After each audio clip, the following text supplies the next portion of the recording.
Ladies and gentlemen, the people of Ireland, since the very first days you are supporting good, you are supporting Ukraine, and this is a fact. You did not doubt starting helping us. You began doing this right away. And although you are a neutral country, you have not remained neutral to the disaster and to the mishaps that Russia has brought to Ukraine. I'm grateful to you, to every citizen of Ireland. Thank you for supporting sanctions against Russia. Thank you for the humanitarian and financial support extended to our country. And thank you for your caring about Ukrainian people who found shelter on your land. Just think about it. 10 million Ukrainians have been left without shelter as of today by Russia, who had to leave their native cities because of this war. This is something we cannot come to grips with, but it means that Russia hasn't yet abandoned their plans. They're still looking forward to subdue and occupy all of the Ukrainian people. We want to do our best to make sure that Russia will start looking for peace and leave us alone. So please, I would like to ask you to show more leadership in our anti-war coalition. I would like to ask you to convince EU partners to introduce even more rigid sanctions against Russia that would really make sure that the Russian war machine will stop. We have to put an end to trading with Russia. We have to cut ties of Russian banks to the global system, cut the sources of their income from the oil that they use for their weapon and for the killing. There are mechanisms out there how to do this. The only thing is that we're lacking is the principal approach of some leaders, political leaders, business leaders, who still think that war and war crimes is not something as horrific as financial losses. I'm sure that your leadership can make a difference and change this. I'm sure that the whole Europe will be able to stop this war and bring peace and stability in the east of Europe. We cannot delay any longer.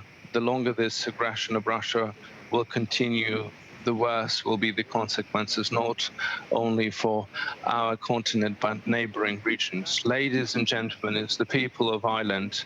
Our principal approach, our courage have already turned the new page of relationship between Ukraine and Ireland.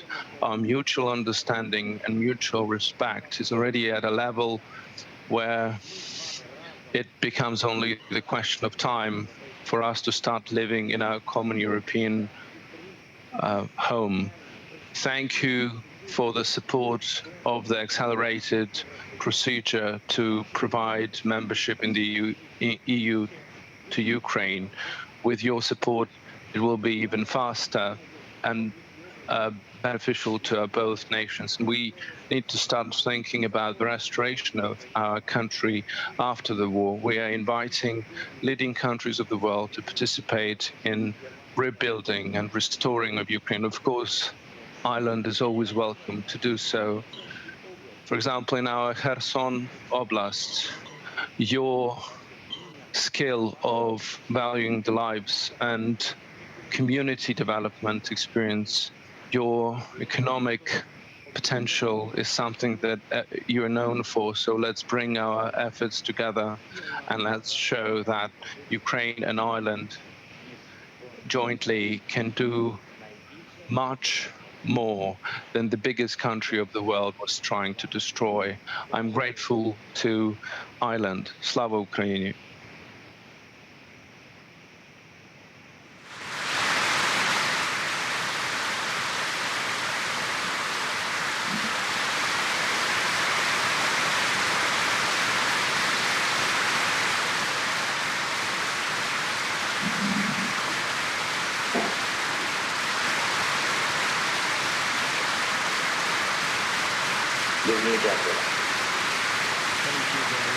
Thank you very much.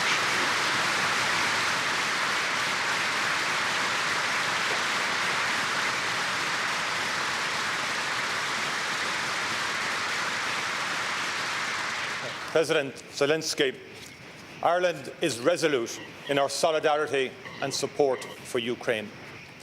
President Zelensky, we thank you for your heartfelt, your honest, clear and indeed historic address to our Parliament this morning. The strength of your commitment, President Zelensky, and that of the people of Ukraine to your country and to restoring it as a place free, safe, democratic and an independent country within the community of nations is both humbling and uplifting. We heard grave testimony from you this morning, and we've seen ourselves the most shocking and harrowing of images from Bucha, from Irpin, from Mariupol and from across Ukraine. Russia will have to live with the shame and ignominy of what they have done in Ukraine for generations. Those responsible will be held to account. We are with Ukraine, and I am certain that in the end, Ukraine will prevail. We are a military-neutral country. However, we are not politically or morally neutral in the face of war crimes. Quite the opposite.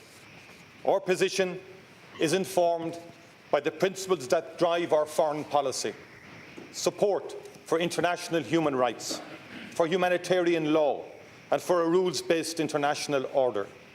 We are not neutral when Russia disregards all of these principles. We are with Ukraine. Ukraine's political, economic and humanitarian needs are now manifold and pressing. Our efforts as a friend and as a partner of Ukraine are aimed at using all the levers at our disposal to bring a just end to this war, applying international pressure on Russia, pursuing accountability for violations of international law, and meeting the humanitarian needs of those caught now in the midst of this terrible and immoral war. Thousands of people have been killed. Millions have been driven from their homes. This is a humanitarian crisis, the likes of which Europe has not seen since the dark years of the Second World War. This war touches us all. And that is why Ireland is supporting for the European Union sanctions at European level. We need a sanctions regime that brings it home to Putin and his regime that he will not, he cannot succeed. And we want the strongest possible sanctions against the Russian Federation and will pursue those. And that is why also we support the establishment of a Solidarity Trust Fund for Ukraine, agreed by European Union leaders when we met in Brussels on the 24th of March to support the government of Ukraine now and when the war is over to support reconstruction. That is why I've welcomed and support Ukraine's application for European Union membership.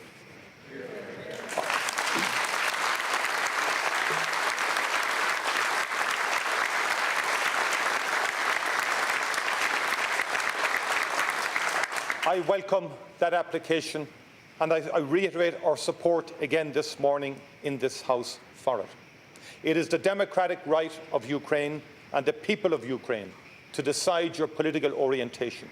You have chosen to apply for European Union membership.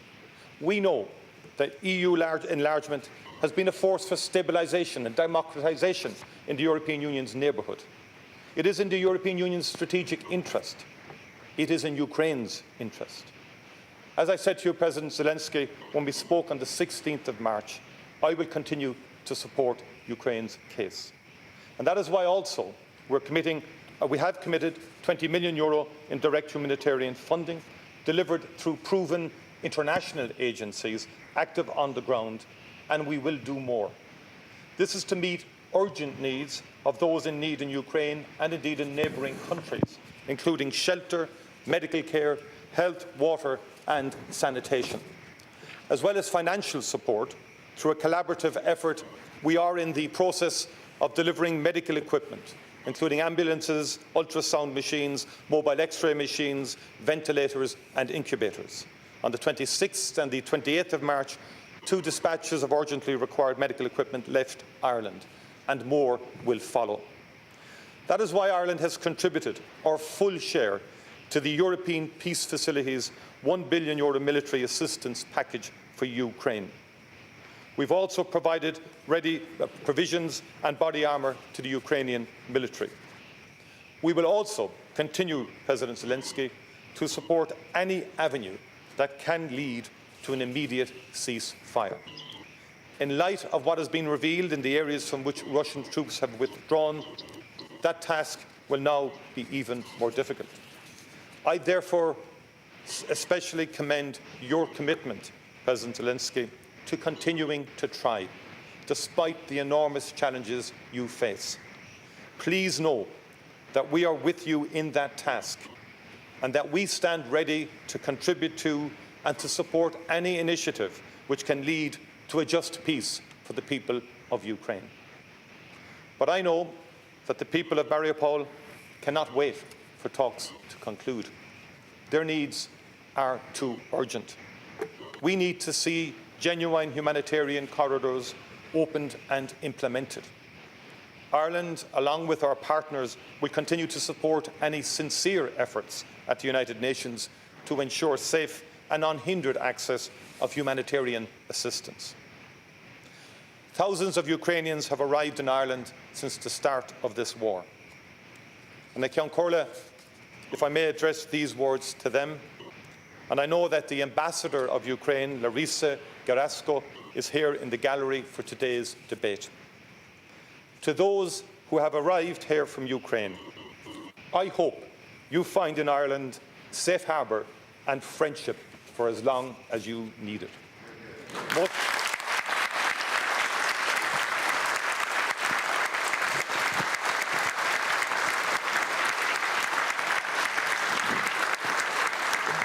Most of you, I know, look forward to the day when you can return to a peaceful and free Ukraine, to the family and friends that you've left behind.